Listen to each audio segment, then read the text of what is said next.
ডিগবৈ ৰঙালী বিহু উৎসৱ পালন সমিতিৰ পহিলা বহাগৰ দিনা বিহুৰ আয়োজন।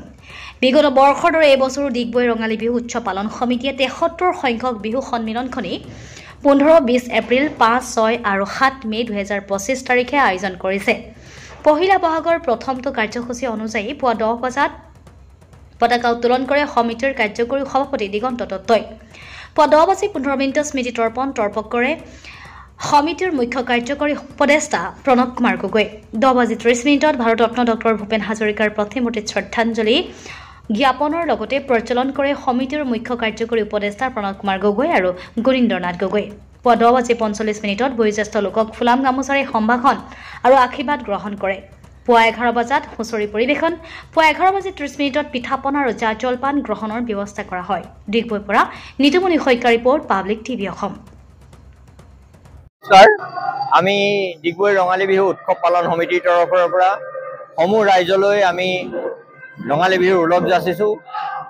আমাৰ নৱবৰ্ষৰ আন্তৰিক শুভকামনা জ্ঞাপন কৰিছোঁ।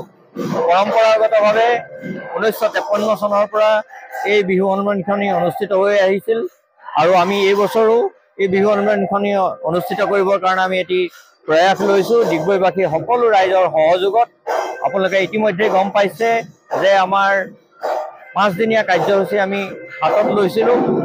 আমি প্ৰথম বহাগৰ কাৰ্যসূচী ইতিমধ্যে আমাৰ চলি আছে। ৬ বহাগত আমাৰ মাৰাথন দৌৰ প্ৰতিযোগিতা হ'ব। সদৌ অসম ভিত্তিত পুৰুষ আৰু মহিলাৰ উভয় শাখাতে অনুষ্ঠিত হ'ব আৰু আমাৰ মূল সন্মিলনখনি আমি ২১, ২২ আৰু ২৩ বহাগ তাৰিখে অনুষ্ঠিত কৰিম।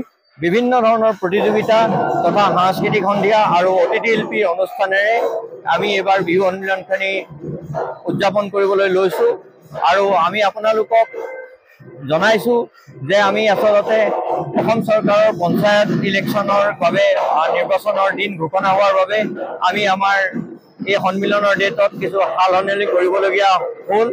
সেইকাৰণে আমি যথেষ্ট জটিল পৰিস্থিতিৰ মাজেৰে আমি আগবাঢ়িবলগীয়া হৈছে। আমি ডিগবৈবাসী ৰাইজৰ সহযোগত আমি আশা ৰাখিছোঁ যে আমি সুচাৰুৰূপে এই সন্মিলনখিনি অনুষ্ঠিত কৰিব পাৰিম আৰু সদৌ পুনৰবাৰ আমি আপোনালোক সকলোকে ধন্যবাদ জনাইছোঁ আৰু আগন্তুক সকলো কাৰ্যসূচীতে আপোনালোকৰ পৰা সহযোগিতা কামনা কৰিছোঁ। ধন্যবাদ।